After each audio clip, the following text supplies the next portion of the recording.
Hello viewers, কেমন আছো সবাই? আশা করি ভালোই আছো। দেখো, আমরা তো খুবই ভালো আছি। আজকে তোমাদের সাথে শেয়ার করবো আমাদের ডিনার।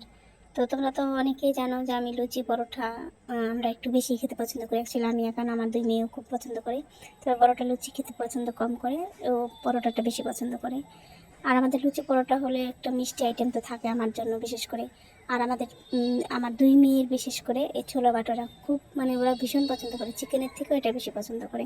তো লুচি পরোটা করলে আমি এটা মাস্ট রাখি। আর রান্না করাটা একদমই সহজ আমার কাছে মনে হয়। তো তোমরা কে কীভাবে ছোলা বাটোরা রান্না করো জানিও। আমি তো রান্না করি চিকেনের মতো, সমস্ত মশলা কষিয়ে দিয়ে ব্যাস সেদ্ধ ছোলা বাটোরাটা দিয়ে দিলাম, হয়ে গেল আমার রান্না করাটা। আর এক একজন এক এক রকম রান্না করে। তবে আমার কাছে সমস্ত রান্না থেকে ছোলা বাটোরাটা একদম ইজি লাগে রান্না করতে, বেশি ঝামেলা না। শুধু ভিজিয়ে রাখতে হয় মনে করে আগের দিন, এটাই জাস্ট, আর কিছুই না। তো আমাদের ডিনারটা কেমন লাগলো তোমরা জানিও।